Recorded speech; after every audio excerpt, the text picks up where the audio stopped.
ನಮಸ್ಕಾರ ಸ್ನೇಹಿತರೆ. ಮೇ 14ನೇ ತಾರೀಕು ಕಟಕ ರಾಶಿಯವರಿಗೆ ಗುರು ಬದಲಾವಣೆಯಿಂದಾಗಿ ಒಳ್ಳೆಯದಾಗುತ್ತಾ ಅಷ್ಟಮ ಶನಿಯಿಂದ ಬಿಡುಗಡೆ ಆಗುವಂಥದ್ದಿದೆ. ಮುಂದೆ ಆದರೂ ಜೀವನ ಏಳಿಗೆ ಆಗುತ್ತಾ ಅಂತ ಹೇಳ್ತೀನಿ ನೋಡಿ. ಮೇ 14ನೇ ತಾರೀಕು ವೃಷಭ ರಾಶಿಯಿಂದ ಗುರು ಮಿಥುನ ರಾಶಿಗೆ ಪ್ರವೇಶ ಮಾಡಿದ್ದಾರೆ. ಈ ಸಂಚಾರದಿಂದಾಗಿ ಕಟಕ ರಾಶಿಯವರ ಮದುವೆ ಜೀವನ, ಮದುವೆ ಯೋಗಗಳು, ಆರೋಗ್ಯ, ವ್ಯಾಪಾರ, ವ್ಯವಹಾರ, ವಿದ್ಯಾಭ್ಯಾಸ ಎಲ್ಲದರ ಮೇಲೂ ಇದು ಪೂರ್ಣ ಪರಿಣಾಮ ಬೀರುವಂಥದ್ದಿದೆ. ಇದರಿಂದಾಗಿ ನಿಮ್ಮ ಜೀವನ ಬದಲಾಗುವಂತಹ ಸಾಧ್ಯತೆ ಇದೆ. ನಿಜ ಹೇಳಬೇಕು ಅಂದರೆ ಕಟಕ ರಾಶಿಯವರಿಗೆ ಗುರುಬಲ ಇಲ್ಲ, ಆದರೆ ಗುರುವಿನ ಅನುಗ್ರಹವನ್ನು ಪಡೆದುಕೊಳ್ಳಲು ಅದ್ಭುತವಾದ ಅವಕಾಶವಿದೆ.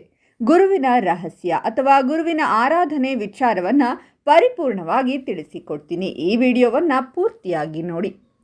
ಈ ಮಾಹಿತಿ ಕಟಕ ರಾಶಿಯವರಿಗೆ ಬಹಳ ಮುಖ್ಯ. ಹಾಗಾಗಿ ಈ ವಿಡಿಯೋವನ್ನು ಎಲ್ಲೂ ಸ್ಕಿಪ್ ಮಾಡದೆ ಕೊನೆಯವರೆಗೂ ನೋಡಿ ಮತ್ತು ಈ ವಿಡಿಯೋವನ್ನು ಎಲ್ಲ ಸಾಮಾಜಿಕ ಜಾಲತಾಣಗಳಲ್ಲೂ ಶೇರ್ ಮಾಡಲು ಮರೆಯಬೇಡಿ. ಹಾಗೆ ನೀವಿನ್ನೂ ನಮ್ಮ ಜ್ಯೋತಿಷ್ಯ ದರ್ಶನ ಚಾನಲ್ಗೆ ಸಬ್ಸ್ಕ್ರೈಬ್ ಆಗಿಲ್ಲ ಅಂದರೆ ಈಗಲೇ ಸಬ್ಸ್ಕ್ರೈಬ್ ಮಾಡಿ, ಹಾಗೆ ಪಕ್ಕದಲ್ಲಿ ಬರೋ ಬೆಲ್ ಐಕಾನನ್ನು ಕ್ಲಿಕ್ ಮಾಡಿ. ನಿಮ್ಮ ಸಮಸ್ಯೆಗಳಾದಂತಹ ಸತಿಪತಿ ಕಲಹ, ಪ್ರೀತಿಯಲ್ಲಿ ಮೋಸ, ಭೂಮಿ ವಿಚಾರ, ಕೋರ್ಟ್ ಕೇಸ್, ವ್ಯಾಪಾರ, ಹಣಕಾಸಿನ ತೊಂದರೆ, ಸಾಲಬಾಧೆ, ಸ್ತ್ರೀಯರು, ಗುಪ್ತ ಸಮಸ್ಯೆ, ಹೀಗೆ ಹಲವಾರು ಸಮಸ್ಯೆಗಳಿಗೆ ಶಾಶ್ವತ ಪರಿಹಾರ ಮಾಡಿಕೊಡುತ್ತಾರೆ. ಡಿಸ್ಪ್ಲೇ ಮೇಲೆ ಕಾಣುವ ಗುರುಜಿ ನಂಬರ್ಗೆ ಒಮ್ಮೆ ಕರೆ ಮಾಡಿ. ಗುರುಬಲ ಅನ್ನುವಂಥದ್ದು ಕರ್ಕಾಟಕ ರಾಶಿಯವರಿಗೆ ಇಲ್ಲ, ಮುಕ್ತಾಯವಾಗಿದೆ. ಅಷ್ಟೇ ಅಲ್ಲ, 12ನೇ ಮನೆ ವ್ಯಯದಲ್ಲಿದ್ದಾನೆ ಗುರು. 12ನೇ ಮನೆಯಲ್ಲಿ ಗುರು ಇರುವ ಕಾರಣ ಕರ್ಕಾಟಕ ರಾಶಿಯವರು ಬಹಳಷ್ಟು ಸಮಸ್ಯೆಗಳನ್ನು ಅನುಭವಿಸುತ್ತಾ ಇರಬಹುದು. ಇನ್ನು ಏನೇನು ಸಮಸ್ಯೆಗಳನ್ನು ಕರ್ಕಾಟಕ ರಾಶಿಯವರು ಅನುಭವಿಸುತ್ತಾರೆ ಮತ್ತು ಅದಕ್ಕೆ ಪರಿಹಾರಗಳೇನು ಅಂತ ತಿಳಿದುಕೊಳ್ಳುವ ಮುನ್ನ ಕಟಕ ರಾಶಿಯವರ ಬಗ್ಗೆ ಒಂದಷ್ಟು ವಿಚಾರಗಳನ್ನು ಹೇಳ್ತೀನಿ ನೋಡಿ. ಕಟಕ ರಾಶಿ ಅಥವಾ ಕಟಕ ಲಗ್ನದಲ್ಲಿ ಜನಿಸಿರುವಂತಹ ವ್ಯಕ್ತಿಗಳು ಬಹಳ ವಿಶೇಷವಾದಂತಹ ವ್ಯಕ್ತಿಗಳು. ಯಾಕಂದರೆ ಚಂದ್ರನಂತೆ ಹೊಳಪು ಅವರ ಮುಖದಲ್ಲಿ ಸಾಮಾನ್ಯವಾಗಿರುತ್ತೆ. ನೋಡಲು ಕೂಡ ಬಹಳ ಸುಂದರವಾಗಿರ್ತಾರೆ. ಹಾಗೆ ಯಾರ ಜೊತೆ ಕೂಡ ಜಗಳ ಮಾಡದೆ ಎಲ್ಲವನ್ನ ಹೊಂದಾಣಿಕೆ ಮಾಡಿಕೊಂಡು, ಎಲ್ಲರ ಜೊತೆ ಹೊಂದಾಣಿಕೆ ಮಾಡಿಕೊಂಡು ತನ್ನಿಂದ ಯಾರಿಗೂ ಕೂಡ ತೊಂದರೆ ಆಗಬಾರದು ಅನ್ನುವಂತಹ ರಾಶಿ ಈ ಕಟಕ ರಾಶಿ. ಯಾರಾದರೂ ಇವರಿಗೆ ತೊಂದರೆ ಮಾಡ್ತಾ ಇದ್ದಾರೆ ಅಂತ ಗೊತ್ತಿದ್ರೂ ಕೂಡ ಅದನ್ನು ಸಹಿಸಿಕೊಂಡು ಬಹಳ ಬಾರಿ ಸುಮ್ಮನಿರುವಂತಹ ರಾಶಿ ಕೂಡ ಹೌದು.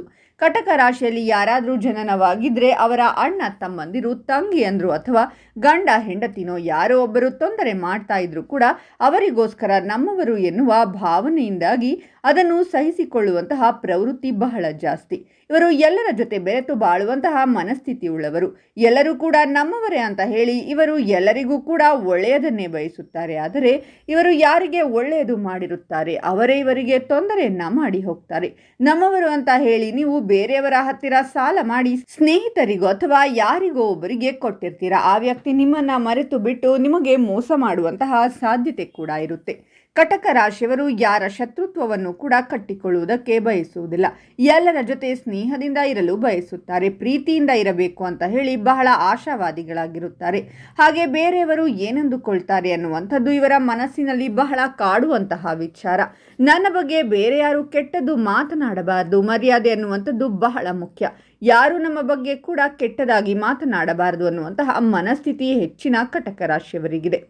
ಊಹಾ ಸ್ವಭಾವ ಅಂದರೆ ಸ್ವಲ್ಪ ಓವರ್ ಥಿಂಕಿಂಗ್ ಅಂತಾನೂ ಹೇಳಬಹುದು. ಇದನ್ನು ಕಟಕ ರಾಶಿಯವರಿಗೆ ಸಿಕ್ಸ್ ಸೆನ್ಸ್ ಏನೋ ಚೆನ್ನಾಗಿ ವರ್ಕ್ ಮಾಡುತ್ತೆ, ಆದರೆ ಓವರ್ ಥಿಂಕಿಂಗ್ ಕೂಡ ಜಾಸ್ತಿ ಇದೆ. ಇದರಿಂದಾಗಿ ಸಮಸ್ಯೆಗಳನ್ನು ಆಹ್ವಾನಿಸುವಂತಹ ಮನಸ್ಥಿತಿ ನಿಮ್ಮದು.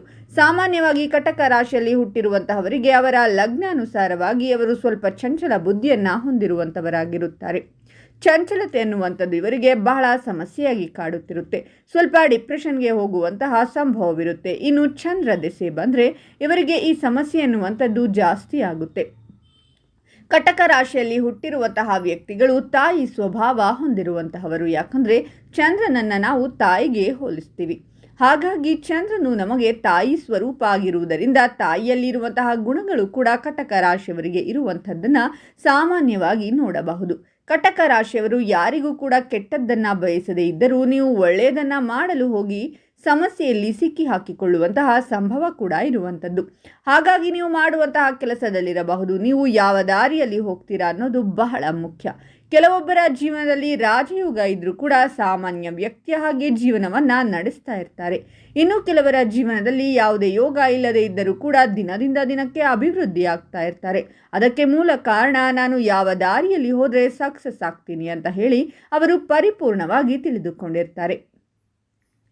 ಇನ್ನು ಈ ಕಟಕ ರಾಶಿಯವರು ಬೇರೆಯವರ ಪ್ರಭಾವಕ್ಕೆ ಒಳಗಾಗಿ ಸಮಸ್ಯೆಗಳನ್ನು ಉಂಟು ಮಾಡುವಂತಹ ಸಾಧ್ಯತೆ ಇದೆ. ಇವರು ಯಾವುದೇ ಪರಿಸರಕ್ಕೂ ಯಾವುದೇ ಪರಿಸ್ಥಿತಿಗೂ ಅನುಗುಣವಾಗಿ ಹೊಂದಿಕೊಂಡು ಹೋಗ್ತಾರೆ. ಹೀಗೆ ಇರಬೇಕು ಹಾಗೆ ಇರಬೇಕು ಅನ್ನುವ ಭಾವನೆ ಇರುವುದಿಲ್ಲ. ಏನೇ ಆದರೂ ಕೂಡ ಅದನ್ನು ಚೆನ್ನಾಗಿ ನಡೆಸಿಕೊಂಡು ಹೋಗುವಂತಹ ಮನಸ್ಥಿತಿ ಕೂಡ ಈ ಒಂದು ಕಟಕ ರಾಶಿಯವರಿಗೆ ಇರುವಂಥದ್ದು.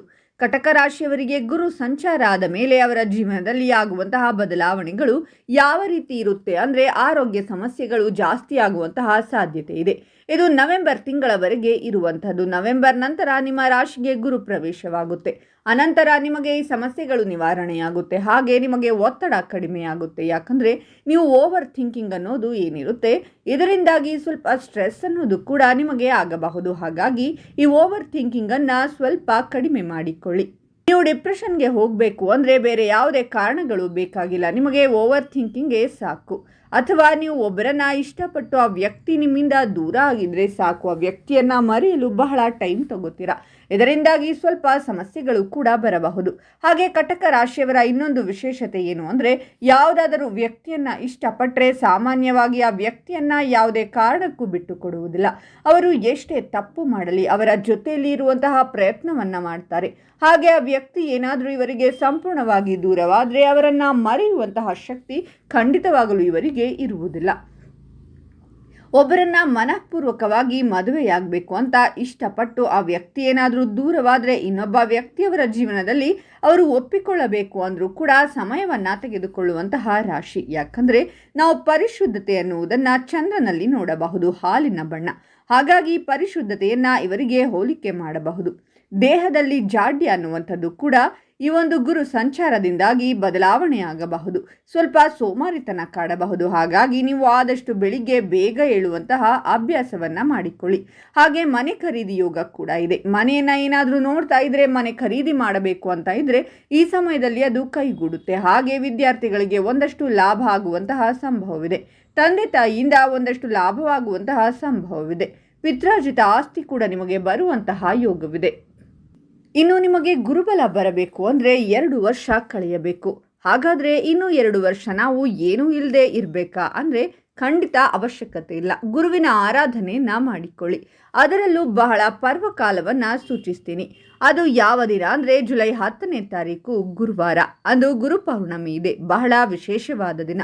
ಈ ದಿನದಂದು ನಿಮಗೆ ಏನೇ ಕೆಲಸ ಇದ್ರೂ ಸ್ವಲ್ಪ ಬಿಡುವು ಮಾಡಿಕೊಂಡು ನೀವು ಗುರುಮಠಕ್ಕೆ ಹೋಗಿ ಬಂದರೆ ತುಂಬ ಒಳಿತಾಗುತ್ತೆ. ಗುರುವಿನ ಪೂಜೆಯನ್ನು ಮಾಡಿ ಗುರುವಿಗೆ ಏನಾದರೂ ಭಕ್ತಿಯಿಂದ ಹೂವು, ಹಣ್ಣು, ವಸ್ತ್ರ, ಕಾಣಿಕೆಗಳನ್ನು ಸಮರ್ಪಣೆ ಮಾಡಿ ನಮಸ್ಕಾರ ಮಾಡಿಕೊಳ್ಳಿ. ಮಂತ್ರಾಕ್ಷತೆಯನ್ನು ಪಡೆದು ಬಂದರೆ ಅದ್ಭುತವಾಗಿ ಗುರುಬಲ ಕೆಲಸ ಮಾಡಲು ಶುರುವಾಗುತ್ತೆ.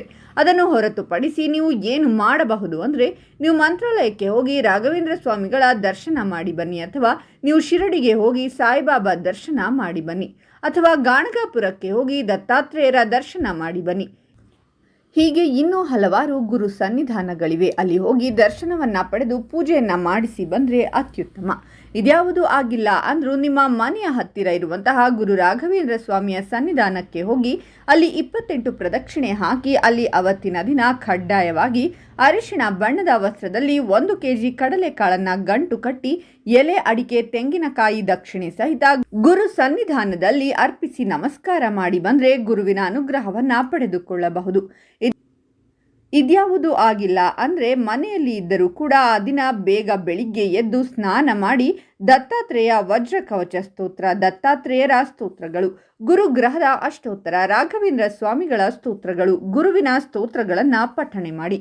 ಕೈಲಾದರೆ 1 ಹೊತ್ತು ಉಪವಾಸವನ್ನು ಮಾಡಿ. ಆ ಇಡೀ ದಿನ ಈರುಳ್ಳಿ ಬೆಳ್ಳುಳ್ಳಿಯನ್ನು ತಿನ್ನಬೇಡಿ, ಮಾಂಸಾಹಾರವನ್ನು ಸೇವಿಸಬೇಡಿ. ಅದ್ಭುತವಾದಂತಹ ಪರಿಹಾರವನ್ನು ನೀವು ಕಾಣಬಹುದು. ನಿಮ್ಮ ಸಮಸ್ಯೆಗಳೆಲ್ಲ ಬಗೆಹರಿಯುತ್ತೆ. ಮೊದಲು ನೀವು ಈ ಕೆಲಸವನ್ನು ಮಾಡಿ ಬನ್ನಿ. ಯಾಕಂದರೆ ಈ ರೀತಿ ಮಾಡುವುದರಿಂದ ಖಂಡಿತವಾಗಲೂ ನಿಮಗೆ ಗುರುವಿನ ಬಲ ಪರಿಪೂರ್ಣವಾಗಿ ಪ್ರಾಪ್ತಿಯಾಗುವಂತಹ ಸಾಧ್ಯತೆ ಬಹಳ ಜಾಸ್ತಿ ಇದೆ.